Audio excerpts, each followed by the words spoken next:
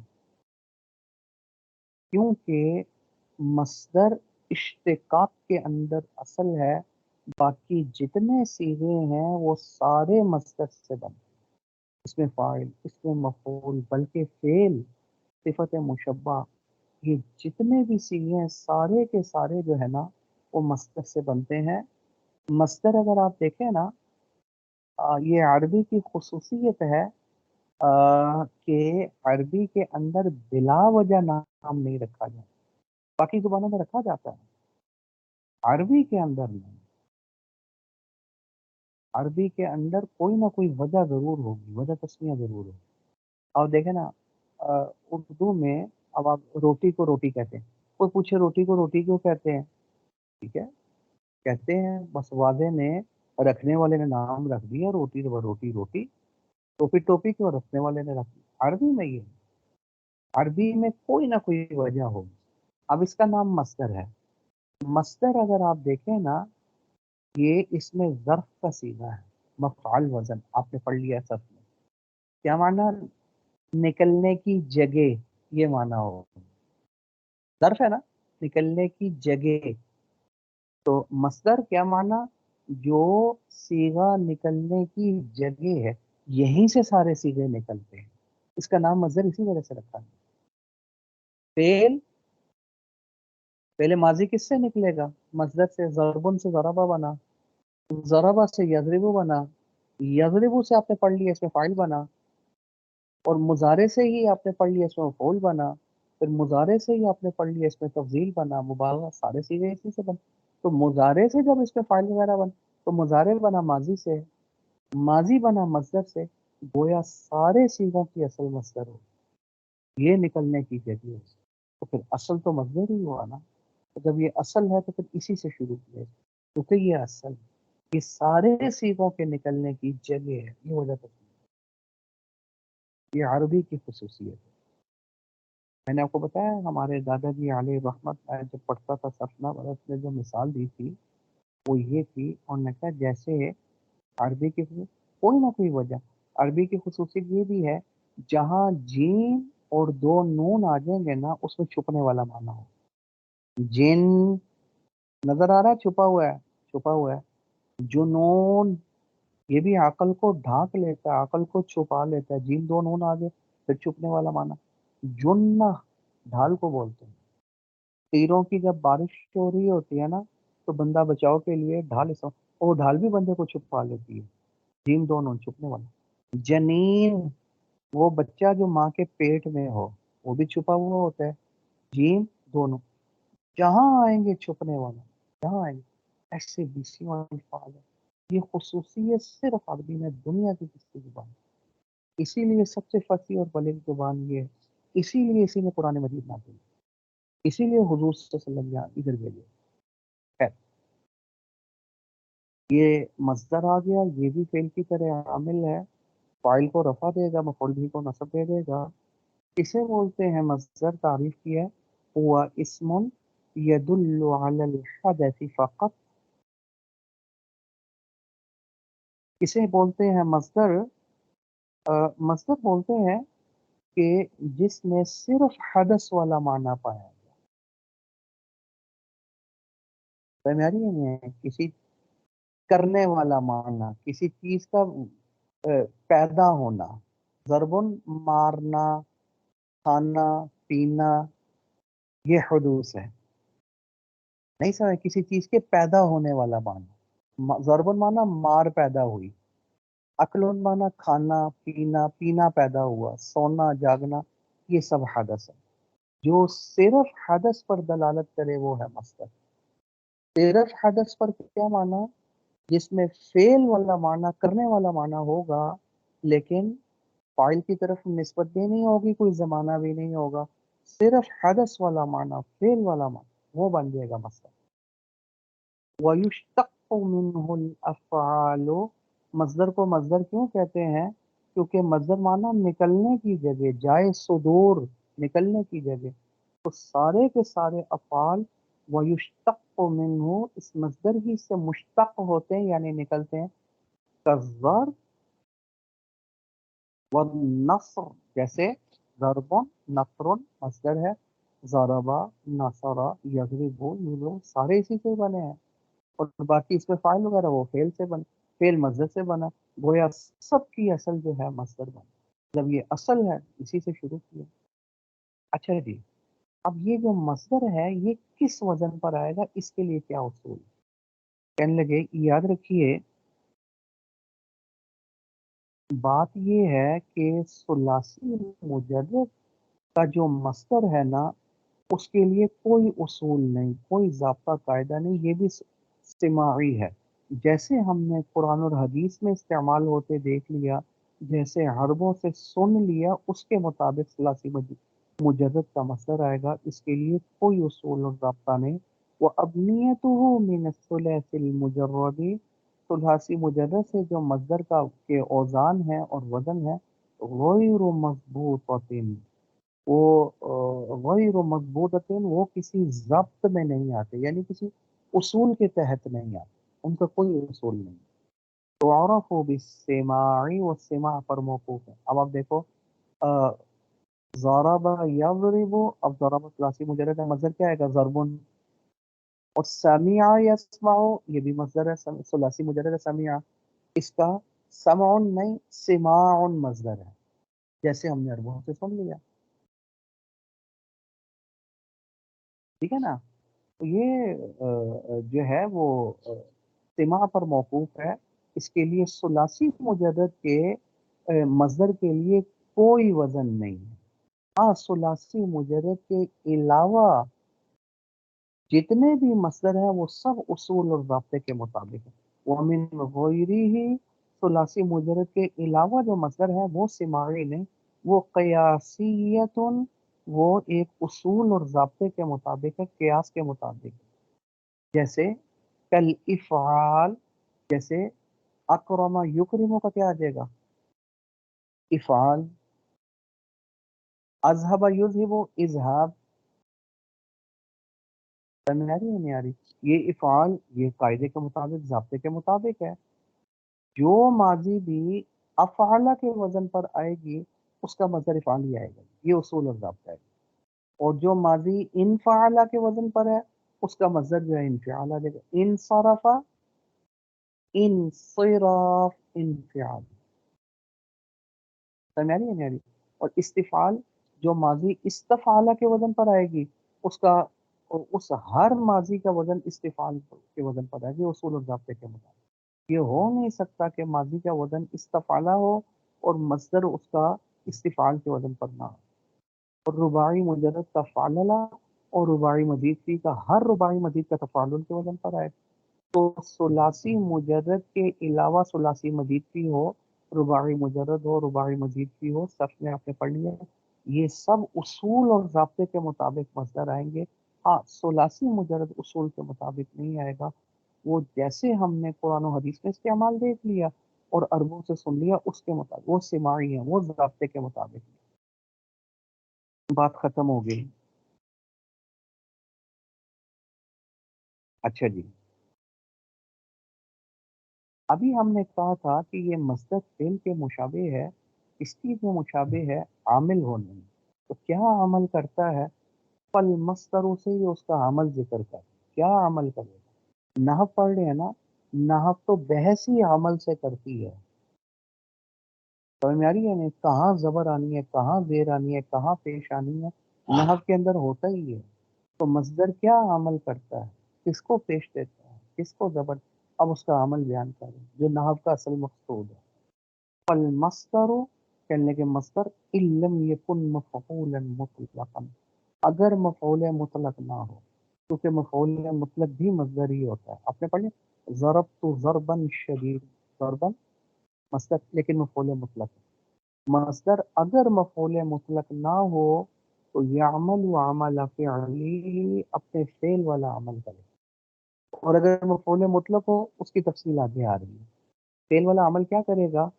یعنی اس مصدر کا فعل اگر متعدی ہے، فاعل کو رفع مفعول بھی کو نصب دیتا ہے، تو مصدر بھی یہی کرے گا، اپنے فعل کو رفع اور فاعل کو نصب مفعول کو نصب دے دے گا۔ اور اگر اس کا فعل لازمی ہے تو لازمی کا تو مفعول بھی آتا نہیں، وہ تو صرف فاعل کو رفع دے گا، تو اس فعل لازمی کا جو مصدر ہے وہ بھی صرف فاعل کو رفع دے گا، مفعول بھی کو نصب نہیں دے گا، کیونکہ اس کا بھی مفعول بھی نہیں ہے۔ دیکھو، مصدر اگر مفعول مطلق نہیں ہے تو اصول اور ضابطہ کیا ہے؟ یعمل و عمل فعلی اپنے فعل والا عمل۔ کیا معنی؟ آنی انن میری مراد یہ ہے، یرفع الفاعل یہ مصدر صرف فاعل کو رفع دے گا، ان کا نہ لازمن اگر لازمی ہے، فعل اس کا لازم ہے نا، تو مصدر بھی لازم ہے، صرف فاعل کو رفع دے گا، مفعول بھی آئے گا ہی نہیں تو نصب کیسے دے گا مفعول بھی کو؟ جیسے اعجبنی قیام زیدن، اب زیدن پہ کیوں پیش پڑی؟ وہ فاعل ہے کس کا؟ قیامن کا،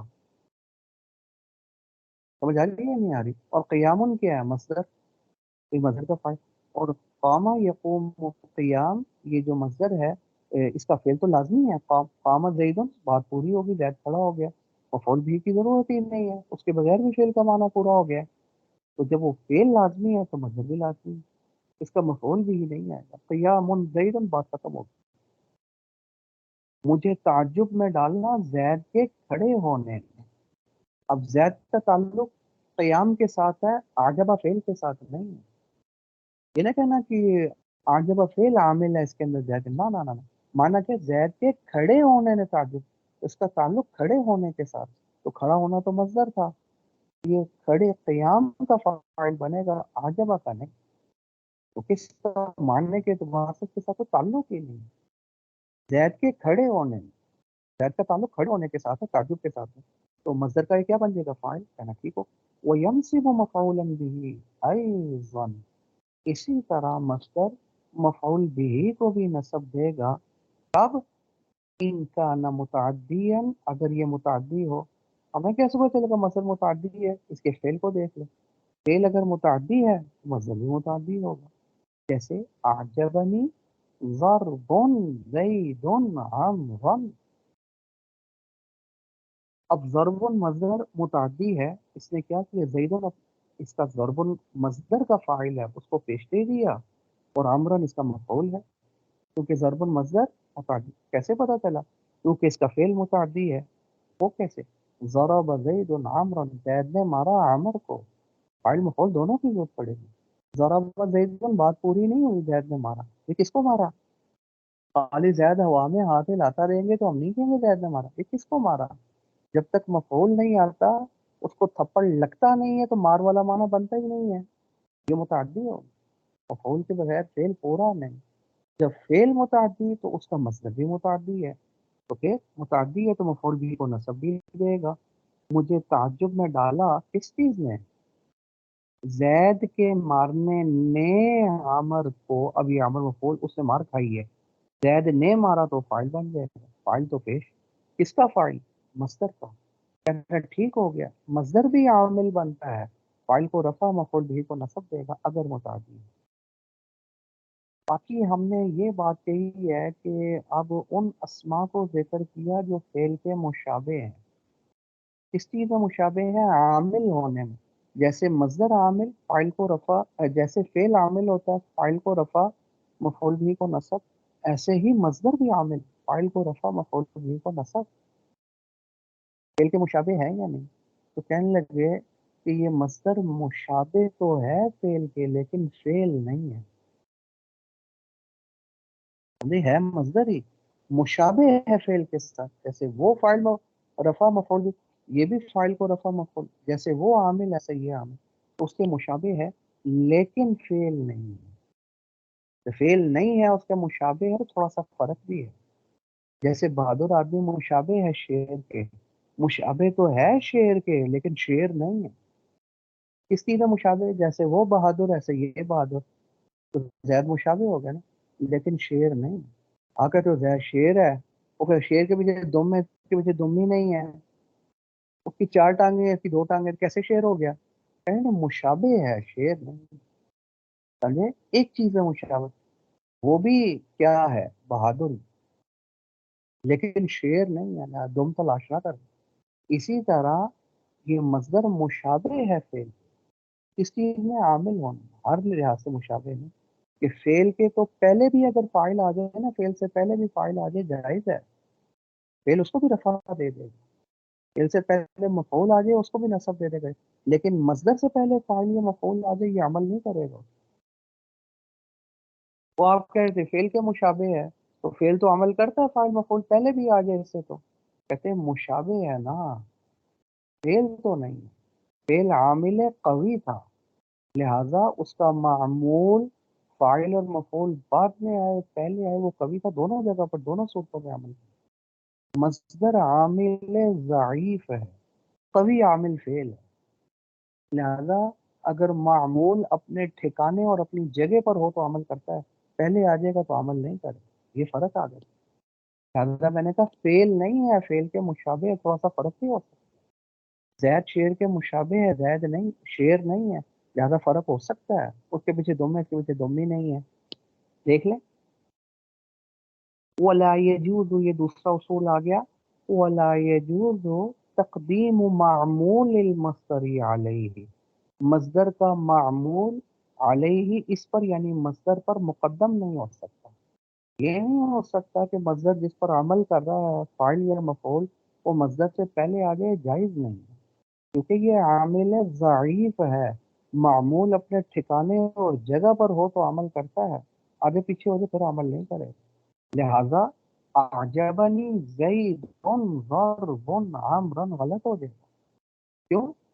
زیدن پہ کیوں پیش پڑی؟ وہ ضربن کا فاعل ہے، اور فاعل فعل مصدر سے پہلے آ گئے، یہ عمل نہیں ہے، کیوں؟ عامل ضعیف ہے، فاعل اپنے ٹھکانے پر نہیں.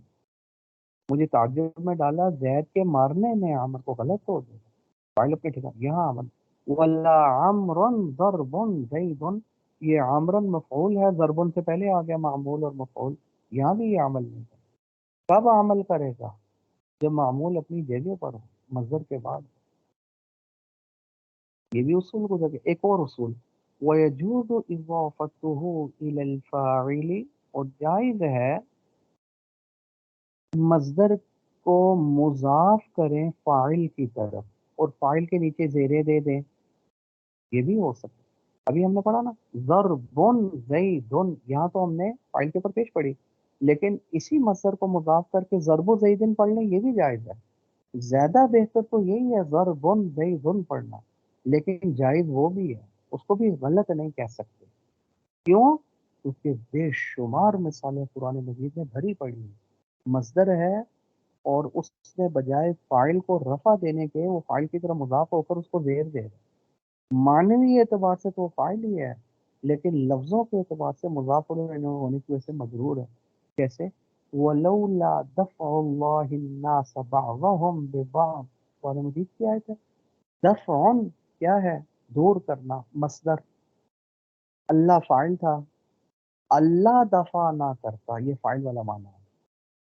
ٹھیک ہے، تو اللہ کا دفع کرنا نہ ہوتا، لوگ سمجھے تو تھا وہ فاعل، لیکن مصدر کی تنوین گرا کر اس کو مضاف کر دیا فاعل کی طرف، تو زیر آ گئی. وَلَوْلَا دَفْعُ اللَّهِ النَّاسَ بَعْضَهُمْ بِبَعْضٍ، اگر اللہ تعالیٰ کا دور کرنا مصدر ہو گیا نا، دفع کا معنی، بعض لوگوں کو بعض لوگوں کے ذریعے دور کرنا اور دفع کرنا نہ ہوتا، یعنی جہاد نہ ہوتا جس کے ذریعے اللہ تعالیٰ کافروں کو مسلمانوں سے دفع کر دیتے ہیں، دور کر دیتے ہیں، اگر یہ جہاد نہ ہوتا لفسدت الارض، پوری زمین میں فساد پھیل جاتا، تباہی مچا دیتے کفار. وَلَكِنَّ اللَّهَ ذُو فضل، لیکن اللہ تعالیٰ تو بڑے فضل والے ہیں جہاد والوں پر، اسی لیے جہاد اسی لیے کفار کو جہاد کے ذریعے دفع فرماتے رہے، دور فرماتے رہے. اور اسی لیے قیامت تک کے لیے اس کو باقی رکھا، تاکہ وہ مسلمانوں پر غالب آ کر ان کے اوپر کیا نہ کریں، وہ فساد نہ پھیلائیں۔ یہ اب اس مثال میں آپ نے دیکھ لیا دفع اللہ، دفع مصدر تھا، فاعل کو بجائے رفع دینے کے مضافلے بنا کر زیر دے دی، معنی فاعل والا ہی ہے لیکن لفظوں کے اعتبار سے مضافلے، یہ میں نے آپ کو ایک مثال دے دی، ٹھیک ہوگی بات؟ اچھا جی،